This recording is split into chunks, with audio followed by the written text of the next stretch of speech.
ভক্তমণ্ডলী ও মাতৃমণ্ডলীকে জানাই আমার সশ্রদ্ধ প্রণাম। যে ভগবান কেন আবির্ভূত হন? আবির্ভূত হয়ে নিজে আচরণ করে জগৎকে শিক্ষা দেন। তার ভক্তগণ তদ্রূপ, যে নিজে আচরণ করে ভক্তদেরকে শিক্ষা দেন। বাবাজি মহারাজ এসেছিলেন, কত সুন্দরভাবে জীবনযাপন করেছেন।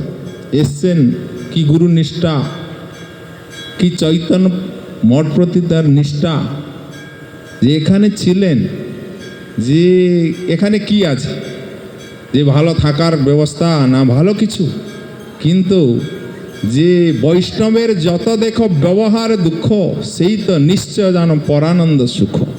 আমরা জাগতিক দৃষ্টিতে দেখছেন যে বাবাজি মহারাজ কোন যা পান একটু ভোগ দিয়ে প্রসাদ পান, কোনো রকম থাকেন, কিন্তু আমাদের যে সনাতন গোস্বামী, রূপ গোস্বামী, সনাতন গোস্বামী কি ছিলেন? হুসেন শাহর প্রধানমন্ত্রী ছিলেন।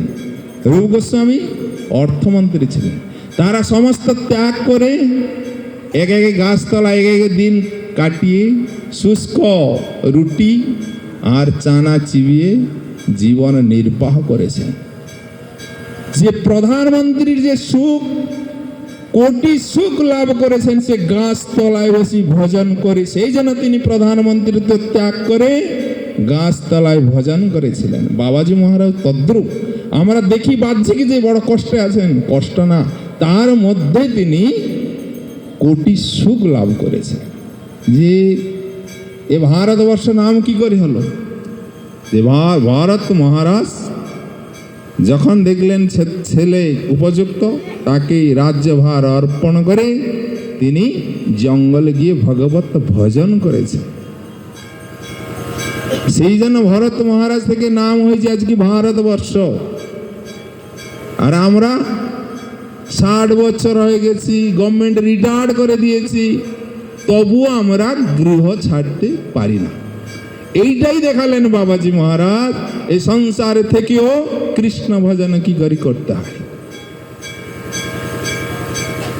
যে আমরা 60 বছর পরও যে আমাদের হরিভজন করা বিধেয়, সেটা আমরা করি না। যে কোথায় মঠ মন্দির যাবো, হরিভজন করু, শেষে কে দেখবে এই ভয় হচ্ছে আমাদের। যে রক্ষিষ্যে স্থিতি বিশ্বাস গোত্রদেব বারণং তথা, ভগবান আমাকে নিশ্চয়ই রক্ষা করবেন। ভগবানের প্রতিজ্ঞা হচ্ছে তাঁর শরণাগত ভক্তকে রক্ষা করা, কিন্তু আমাদের সে বিশ্বাস নেই।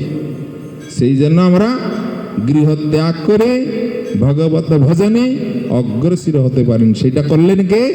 দেখালেন শ্রীল গোবিন্দ দাস বাবাজি মহারাজে হরিভজন কি করে করতে হয়। তার যে ঈশ্বর নিষ্ঠা, গুরু নিষ্ঠা।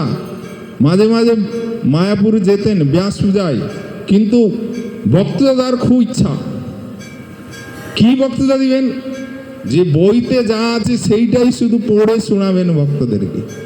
যে প্রভুপাদের বাণী যেটা ভালো লাগে গৌড়ীয় পত্রিকা থেকে বের করে সেটা পড়াবেন।